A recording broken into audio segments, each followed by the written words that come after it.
Good day, everyone. I am Professor Aileen Yabes, and today I will be giving a lecture on the role of analytical toxicology in environmental and occupational issues. For the learning objectives, at the end of the lecture, the participants are expected to have a better appreciation of the role of analytical toxicology in environmental and occupational issues. Also, to have an overview of analytical methodologies used in biological and environmental monitoring of toxic exposures, and also to know the key considerations in biological and environmental monitoring of these toxic exposures. Let us start with some definitions. So, analytical toxicology is a hybrid of analytical chemistry and basic toxicology. It is concerned with the qualitative and quantitative methods of analysis of biological and non-biological specimen.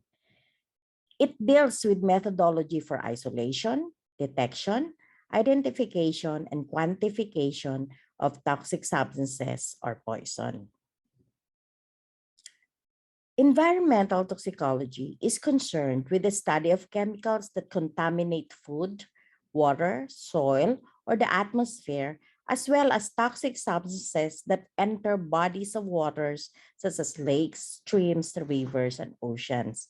While occupational or industrial toxicology is concerned with health effects from exposure to chemicals in the workplace. Occupational exposure is the most common way people are exposed to hazardous chemicals. But other ways of exposure happens through environmental releases in the air, water, and soil, such as when living in or remodeling old homes. Also, from cigarette smoke, contaminated soil, ingestion, or taking metal-based supplements at unnecessary levels, or even in chemical incidents or intentional poisoning. Understanding the chemical exposure pathway is also important to guide in the strategy of an appropriate biological and environmental monitoring. Knowing the source of the toxicant and the pathways of exposure and how a person or a community may be potentially exposed to the effects of the toxicants. Toxicants may either be in the workplace or in the environment. This may be present in the emissions, wastes, and even in accidental releases, or in pharmaceutical products and other commodities such as food and beauty products. Once these toxicants are released in the environment or in the workplace, it may further lodge or contaminate air, soil, surface water, and groundwater, and further contaminate crops, animals, fish, and drinking water, where the person or a community may have these toxic exposures. This slide shows the relationship between environmental, biological, and exposure monitoring. As I've mentioned in the previous slide, understanding the chemical exposure pathways will also guide which biological sample or environmental sample is to be collected in the laboratory monitoring of these exposures. Knowing the toxicokinetics of the toxicant will dictate the time of sampling of these specimens for laboratory monitoring. For environmental monitoring, commonly collected specimens are air, water, soil, or even food or crops. For biological monitoring, commonly encountered specimens are blood, serum, urine, saliva, hair, nails, or even tissues, secretions, excretions, and expired air, especially for volatile organic compounds. This specimen collected will undergo laboratory analysis either to detect the biomarker of exposure, the biomarker of effect, or the biomarker of susceptibility or risk. A biomarker of exposure is a substance or its metabolite or the product of an interaction that is measured in a compartment or bodily fluid.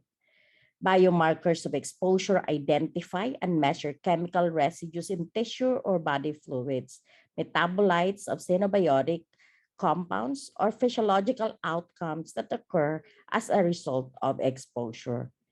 An example is the presence of lead in blood. A biomarker of effect is a measurable alteration, may either be an alteration biochemically, structurally, functionally, or even behavioral in an organism that can be associated with an established or potential health impairment or disease. Biomarkers of early disease indicate early biochemical or functional alterations ranging from natural adaptation to disease. An example for this is zinc protoporphyrin in blood, which is increased when lead exposure caused changes in the production of hemoglobin. A biomarker of susceptibility is the marker of an ability to adversely respond to the challenge of exposure to a chemical. Genes can make certain individuals more vulnerable to toxins, such as 6-aminolevulinic acid dehydratase in lead poisoning. An example of monitoring for toxic exposure to pesticides is by laboratory detection of pesticide residues. A pesticide residue could be a degradation and conversion products, a metabolite, a reaction product, or impurities. These are commonly measured in biological samples such as urine, fat, blood, serum, and breast milk. This table shows the biological specimens where the different pesticide residues can be detected. Some pesticides can be detected from urine. Some pesticides can be detected using adipose tissue, blood, breast milk, and even skin residues.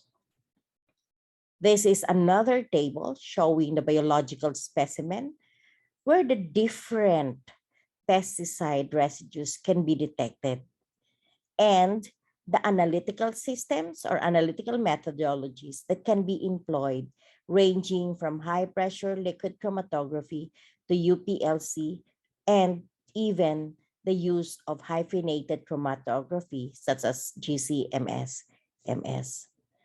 Conventionally, gas chromatography with appropriate detectors such as ECD or NPD, nitrogen phosphorus detector for NPD, and electron capture detector for ECD are the common detectors used in pesticide analysis. GCMS-MS is the commonly used analytical platform for pesticide residue analysis, not only in biological fluids, but even in other samples such as soil, air, water, and even food products. Here is another table showing urine specimen as the appropriate specimen for pesticide residues. High pressure liquid chromatography can also be utilized in the detection of pesticide residue.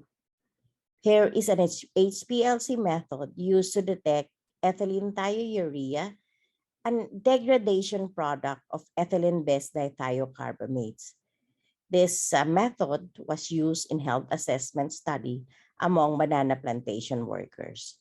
In this HPLC method, the required specimen are biological samples such as blood and urine, and environmental samples such as water, soil, and air filter.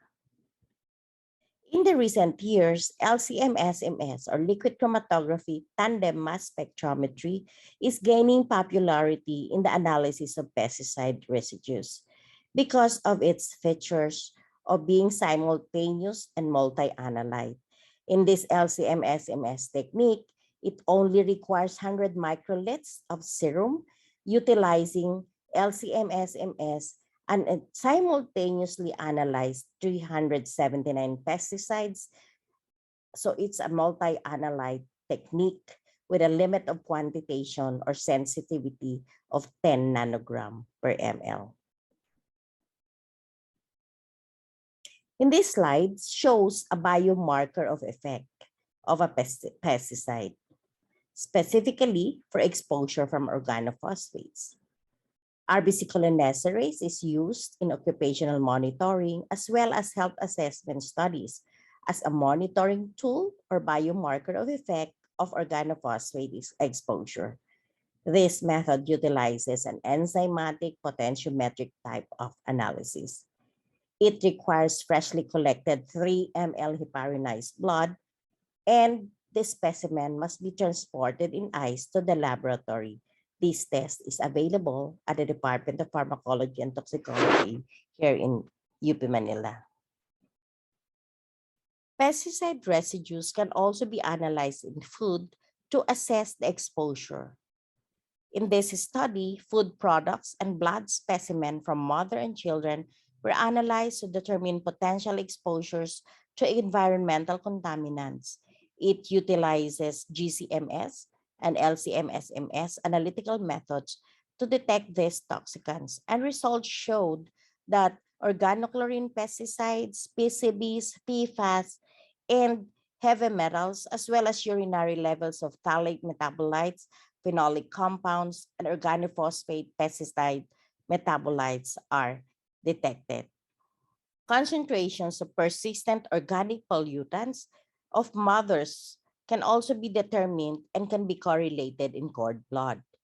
In this study, laboratory analysis of maternal and cord blood revealed a presence of polychlorinated biphenyls, organochlorinated pesticides, PFAS, and polybrominated diphenyl ethers. POPs were detected by gas chromatography mass spectrometry, while PFAS was detected using UPLC mass spectrometry. Pesticide residues are also being monitored in food products or crops. Here, in food products, accurate, sensitive, and robust analytical procedures are critical to ensure that pesticide levels in food products are effectively regulated. There are a utilization of the different sample preparation procedures, and the multi-residue approaches use the technologies such as liquid chromatography, UPLC, gas chromatography, and even optical screening methods such as ELISA and colorimetry. Toxic exposures from toxins from the environment was also discussed in the previous lectures. For snake bites, diagnosis and management is mostly based on auxiliary tests such as hemograms or for the CBC, platelet, and even for clotting profile. Serum biochemistry is also utilized, urinalysis, renal function tests, and even ECG. In the recent years, novel diagnostics of the toxin detection of venom are becoming available at the genus level. This will help in choosing the right antivenom in the clinical management of snake bite cases. Available technologies are ELISA-based. In Brazil, they have a differential diagnosis on a genus level. And in Asia, there is an ELISA-based technique for the detection of Taiwan cobra venom in biological samples with a detection limit of 1 nanogram per ml.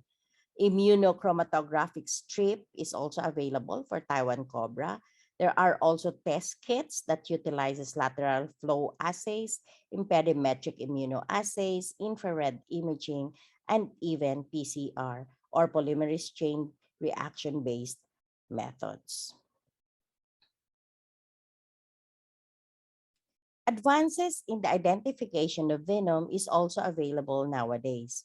Analytical technology may begin with fractionation of the snake crude venom by reverse phase high pressure liquid chromatography, followed by the initial characterization of each protein fraction by combination of N-terminal sequencing or the use of SDS page, and then mass spectrophotometric determination of the molecular masses and eventually the cysteine content of the isolated compounds.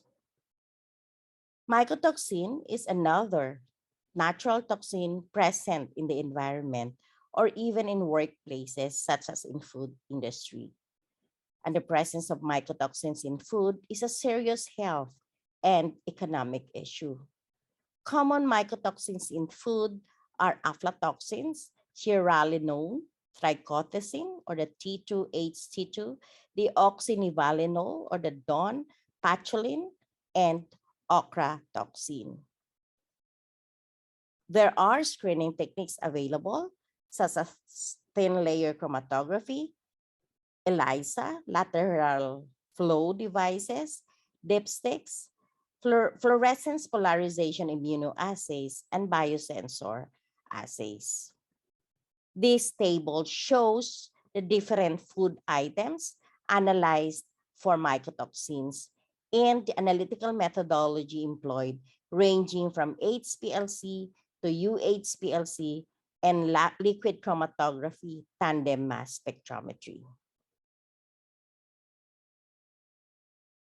This table shows the different biological specimen that can be used in the analysis of mycotoxins, such as serum, urine, breast milk, urine and nasal secretions, and even feces.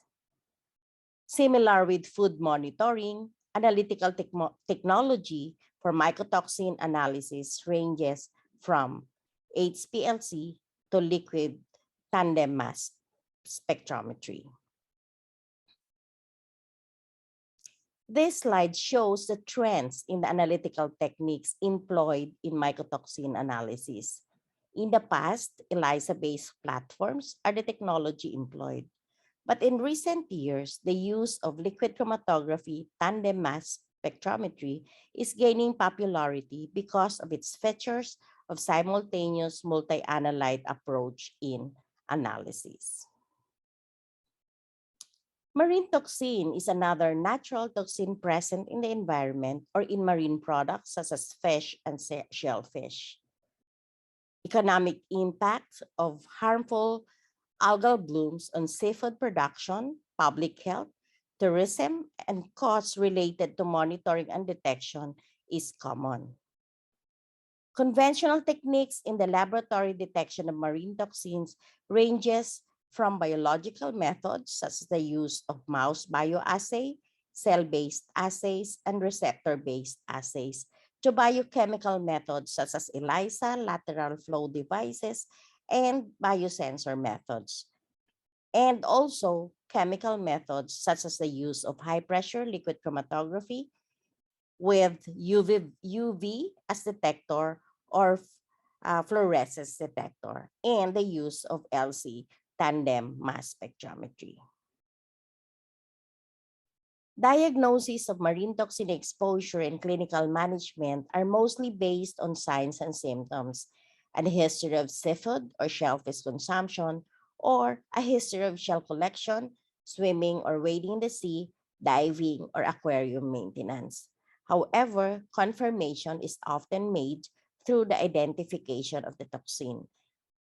Potential specimen could be the flesh of shellfish or fish, or even in biological fluids such as urine and blood. For easy identification and confirmation of marine toxins in paralytic shellfish poisoning in human, rapid ELISA technique is available for the following toxins, such as saxitoxin, decarbomoyl goniotoxin, neosaxitoxin, and goniotoxin at different low limit of detection. Because of the economic impact of harmful algal blooms, point-of-care testing device or point-of-site testing device for some marine toxins are also available. Technology employed in this POST ranges from ELISA to lateral flow device to flow-through immunoassay, electrochemical, and even planar waveguide. Real-time continuous ambient air quality monitoring stations are available, and this is capable of detecting the different pollutants such as sulfur dioxides, nitrous oxides, ground level ozone, carbon monoxide, BTX or the benzene, toluene, and xylene, and even particulate matter with 10 or 2.5 particle size, or these are the inhalable particulates. This real-time continuous ambient air quality monitoring stations are also capable of detecting or determining meteorological parameters. The use of GCMSMS is also employed in simultaneous detection of 15 BTECs, or benzene, toluene, and xylene. This GCMSMS utilizes a headspace approach, and it is also simultaneous multi-analyte using 5 ml urine. For the monitoring of environmental and occupational toxic exposures, this systematic review showed that POPs, VOC, and other pollutants are detected in blood, urine, human semen, breath, and breast milk.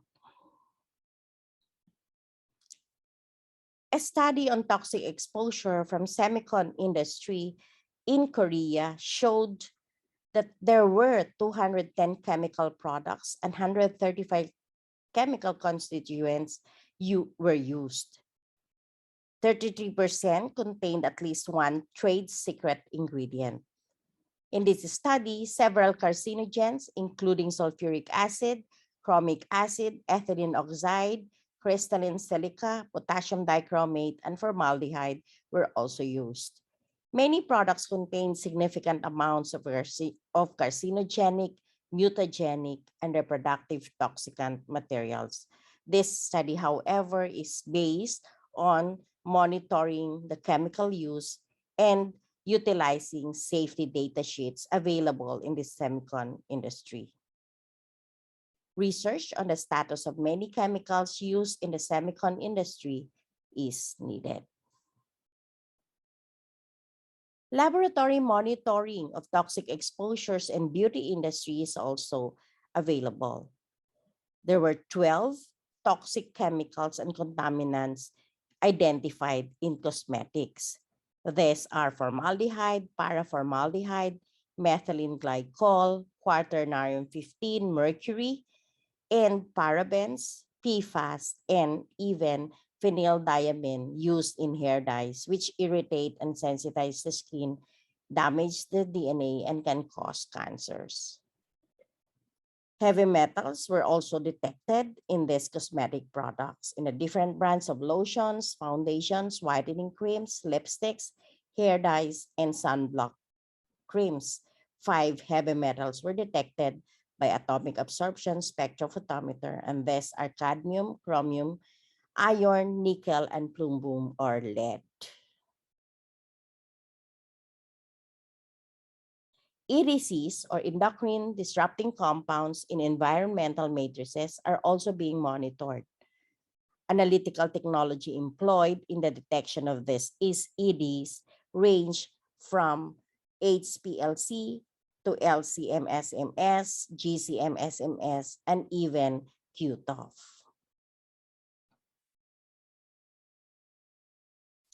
Toxic exposures among firefighters can also be monitored in the laboratory. Here is a systematic review of 34 studies conducted among firefighters. Monitoring of different toxicants using blood and urine were done, and results showed that exposure to a wide range of toxic chemicals due to fire smoke, potentially exceeding the range of exposure of other occupations. Here, it is recommended that future biomonitoring studies recognizing and assessing the range of chemical exposure firefighters face would be beneficial. Some of the toxicants detected in this systematic review are PFAS, VOX, metals, and even pesticides and insecticides. Lastly, for workplace drug testing, screening tests using instrumental or non-instrumental platforms or the point-of-care testing device are available based on SAMHSA cutoff levels for different traditional illicit drugs, which are being mandated in workplace drug testing. Confirmatory testing is specific for the identified indicator of exposure for each drug class detected in the screening test, also with established cutoff levels. These slides show the usual workflow in the laboratory detection of traditional illicit drugs and new psychoactive substances. Biological matrices such as urine, blood, saliva, and even oral fluids can be analyzed using this workflow. So there is sample preparation prior to its detection. Analytical techniques range from GCMS-MS to LCMS-MS, and the use of LCMS-MS QTOF is also gaining popularity because of its capacity in simultaneous multi-analyte approach in the detection, especially of the new psychoactive substances. The increasing trend in the use of designer drugs in the recent years posed a challenge to many laboratories, since most of the technology utilized in the laboratory are only for traditional illicit drugs. However, the use of LCMS-MS as well as LCMS-MS QTOF are very promising because of its simultaneous multi-analyte capability. In a one-year prevalence study on NPS use conducted in Canada between March 2019 and March 2020, 5,079 forensic cases analyzed revealed a positivity rate of 3.4% for NPS or for new psychoactive substances, while 94% of this positive for NPS involve designer benzodiazepines, 5% involve novel synthetic opioids. The previous slides showed the range of analytical technology or platforms used in biological monitoring and environmental monitoring of the different toxic exposure. Now, what are the key considerations in biological or environmental monitoring of these toxic exposures?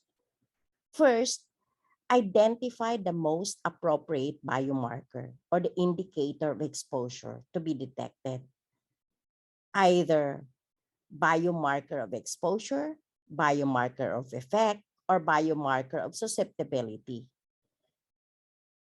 Is the parent drug or the metabolite or its derivative or its degradation products in the case of pesticides and other toxicants? So identification of the most appropriate marker is important. Secondly, the biomarker half-lives will dictate the timing of sampling. Every biomarker or toxicant in the different matrices have different half-lives. This will determine the appropriate sampling strategy or the best time of sampling relative to the time of exposure of the toxicant. Third, based on the toxicant exposure pathway, the question is, what are the appropriate specimens for testing where you can detect the biomarker of interest? For biological monitoring, is it the urine, blood, exhaled air, saliva, sweat, semen, feces, or other tissues? Likewise, in environmental monitoring, what is the most appropriate specimen? Is it air, soil, water, or even crops in the area? Fourth is the analytical method. This is critical for the validity or reliability of a biomarker. In every analytical method, the type of matrix should be considered. Like, is it a biological matrix or an environmental matrix? The point in time of collection relative to the time of exposure is also important. Similarly, containers and preservatives and other additives used to stabilize the sample is also to be considered.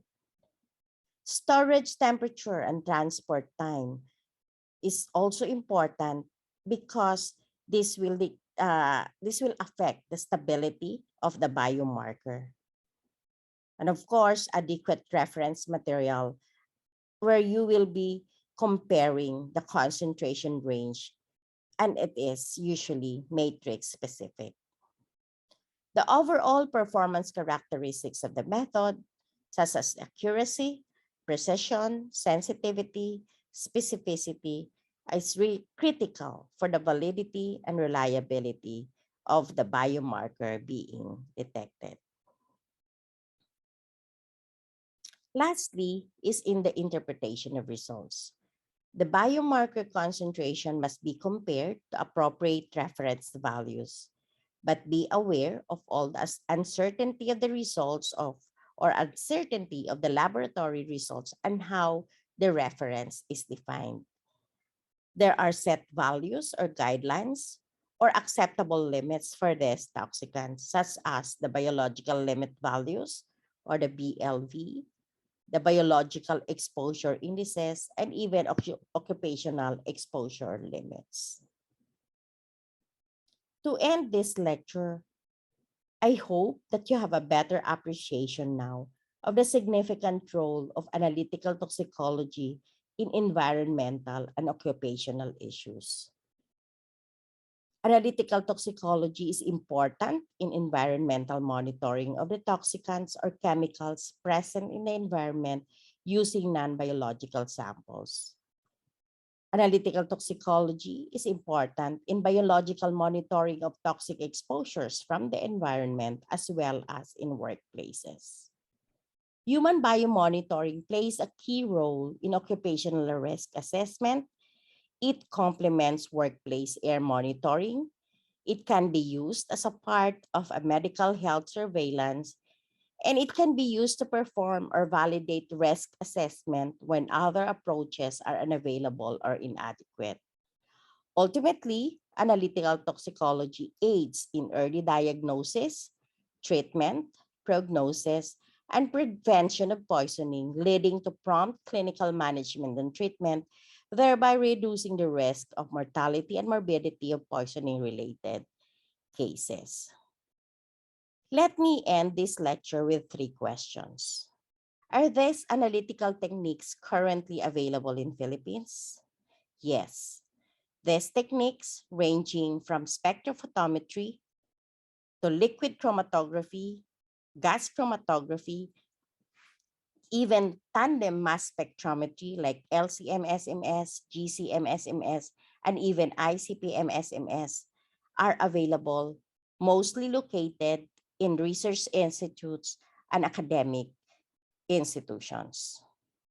The next question is, are these tests for biomarkers available anytime?